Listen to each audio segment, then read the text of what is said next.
नमस्कार। सतरंगी दुनिया में आपका एक बार फिर स्वागत है। जैसा कि आप जानते हैं, हम इस समय एक सीरीज चला रहे हैं, गलती द मिस्टेक, जो कहानी है एक डॉक्टर और उसकी फैमिली की हत्या की। आज इस कहानी का अंतिम पार्ट है और आज पता चल जाएगा कि उस डॉक्टर और फैमिली की हत्या हवेली में किसने की थी, और इस घटना से रहस्य उठाएंगे शहर के कमिश्नर भौमिक। अभी जैसा कि आप जानते हैं, अभी तक पिछले पार्टों में भौमिक 8 आरोपियों में से कई से पूछताछ कर चुके हैं, लेकिन उन्हें कुछ भी लिंक इस केस से संबंधित नहीं मिला। साथ ही हवेली का मालिक साहिबी लंदन से वापस आकर जो कुछ भी जानकारी कमिश्नर को देता है वह नाकाफी साबित हुई। अब आगे भौमिक और परमार दोनों अपने घर चले जाते हैं। भौमिक घर पहुंचकर भी केस से संबंधित बातें ही सोचता रहता है। रात बढ़ती जा रही थी, परंतु भौमिक को नींद नहीं आ रही थी। अब उसने फिर घड़ी की ओर देखा तो घड़ी में लगभग ढाई बज चुका था। अचानक ही भौमिक को पता नहीं क्या हुआ, वह सीधे बाहर की ओर गया और अपनी कार लेकर सीधे हवेली पहुंच गया। हवेली में काफी देर तक वह यहां वहां घूमता रहा। हर तरफ वह कुछ तलाश करने की कोशिश कर रहा था। फिर वह उस हॉल में पहुंचा जहां उन चारों की हत्या की गई थी। वह हवेली में सुबह 9 बजे तक रहा और फिर सीधे अपने ऑफिस के लिए निकल गए। उसके हालात देखकर कोई भी कह सकता था कि वह रात भर सोया नहीं है। वह सीधे अपने केबिन में गया और बैठकर कुछ सोचने लगा। फिर उसने परमार को फोन लगाया। भौमिक: हेलो परमार। कहाँ हो?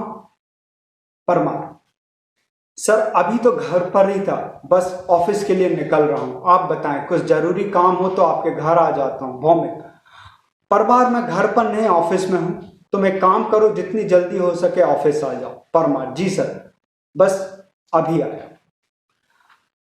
परमार: इधर परमार सोच रहा था कि ऐसा क्या हुआ जो सर इतनी जल्दी ऑफिस पहुंच गए और मुझे भी जल्दी आने का कह रहे हैं। वहीं दूसरी ओर ऑफिस में भौमिक अपनी चेयर पर बैठकर ऑफिस में मुस्कुरा रहा था। उसके चेहरा देखकर लग रहा था कि उसे हवेली में हत्या से जुड़ा कोई बड़ा सुराग हाथ लग गया है।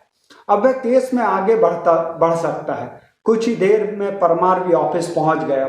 परमार को देखकर भौमिक ने उसे बैठने के लिए कहा। भौमिक: परमार कितनी देर करते हो?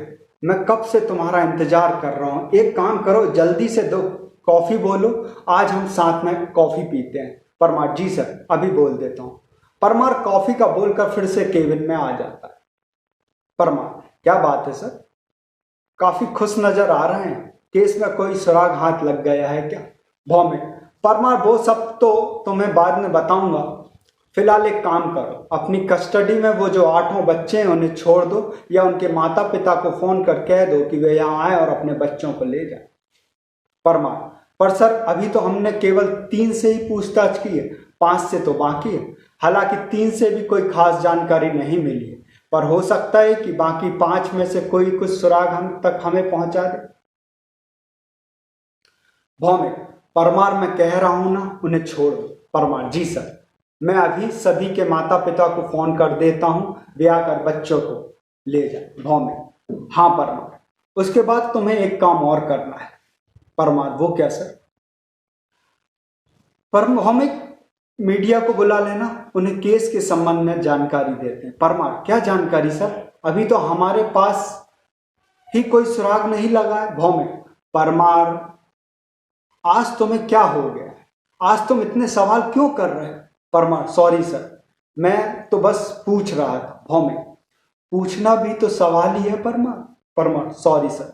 भौमिक: अब तुमसे जो कह रहा हूं वो करते जाओ और देखो अपने सर का कमाल। जाओ।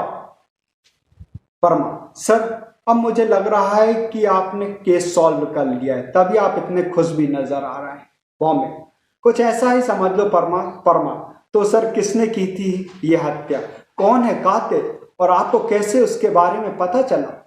क्या सुराग हाथ लग गया सर जो आप कातिल तक पहुंच गए? भौमिक: अरे परमार, एक बार में इतने सवाल? तुम्हें जवाब मिल जाएगा। तुम बस मीडिया को बुला लो, और हाँ, मीडिया को बुलाने से पहले बच्चों को रवाना करो। परमार: जी सर, मैं अभी उनके माता पिता को फोन कर देता हूं कि वे जल्द से जल्द जाएं और अपने बच्चों को ले जाएं। इतना कहकर परमार केबिन से बाहर चला जाता और भौमिक अपनी कुर्सी पर बैठ टेबल पर रखे पेपर बैट को घुमाने लगता है, जैसी कि उसकी आदत है।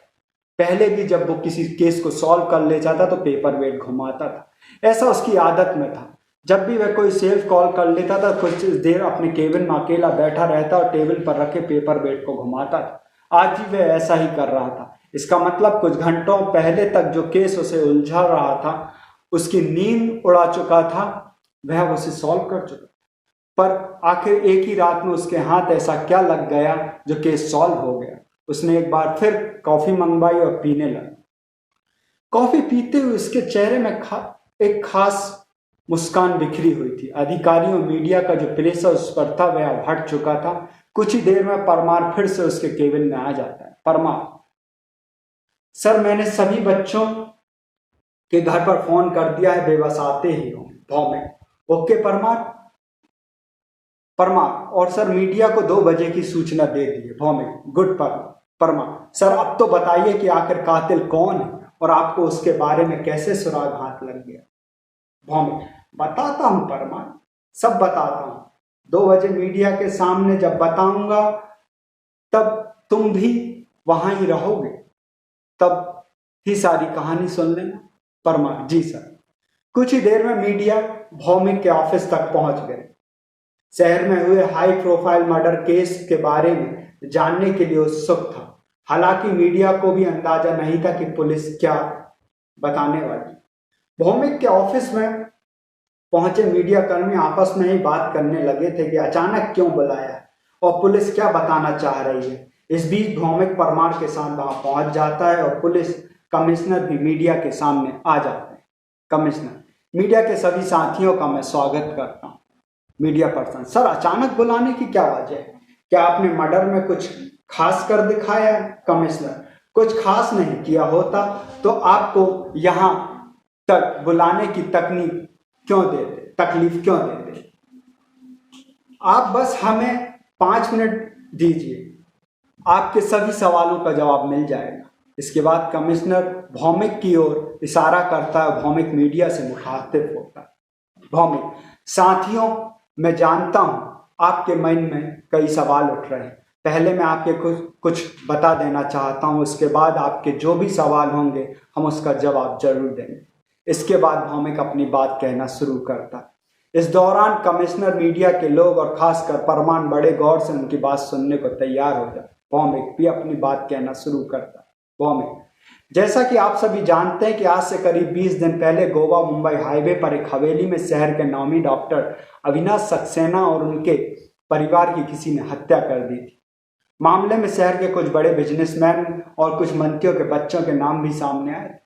इस कारण यह केस हाई प्रोफाइल बन गया था। मेरे अधिकारियों ने इस केस की जिम्मेदारी मुझे दी थी। केस को जल्द सॉल्व करने का प्रेशर मुझ पर था और आप लोगों ने भी प्रेशर बनाने में कोई कसर नहीं छोड़ी थी।